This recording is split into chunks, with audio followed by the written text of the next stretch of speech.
moo tax nag képp koo xam sénégalais nga te Sénégal ñor la nga bëgg ñun ñu développer am suñu indépendance totale parce que indépendance bi lu ñu wax la nii rek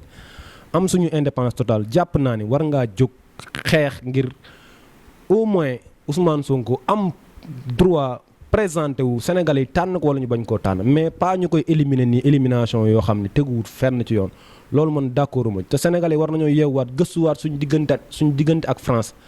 ndax ñun ni ñu France def dafa métti day roñ di yóbbu bu ñu France bàyyi woon développé nañ bu yàgg man loolu laa gëm waaw man nag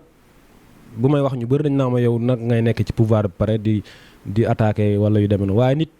man ñun Macky Sall nit doo ko fal ba pare di ko faxasal dañ koo fal 2012 ñu ñoo àndoon ak moom fii di xeex ñu nag ay ministre Abdoulaye Wade ñoo àndoon di xeex di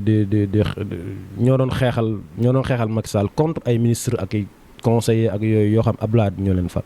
donc bi mu faloo seetaan nañ ko xool nañ li muy def am na ci yu bëri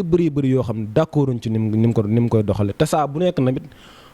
taxaw nañ bu ñu amee occasion pour wax ko taxaw nañ wax ko saa boo xam ne jël na yoon woo xam ne d'accorduñ ci bu ñu amee occasion wax ko taxaw nañ wax ko donte nag politique du suñ vie ne tourne pas autour de la politique du tout le temps la ñuy def dañu am yeneen activité waaye saa bu ñu amee occasion wax ci doxini réew mi la ci suñu xalaat la ñuy wax ak suñu àqulaay temps la duñ ci xool lu neex Macky Sall wala lu neex keneen li ma gis man fi ñu toll nii mooy Macky Sall bàyyi réew mi nul ne peut faire plus de 2 mandats consécutifs nañ ñu dimbaleeg ay septennat ay quinquennat mandat la Macky Sall jeexal na ñun ñoo àndoon fii doon dem l'Obélisque ñun ñu jël suñu oto suba ak ngoon di dem l'Obélisque di xeex pour 3e mandat mënuñu concevoir lu ñu doon bañal Abdoulaye duñ ko nangul mukk Macky Sall waaw loolu lañ gëm.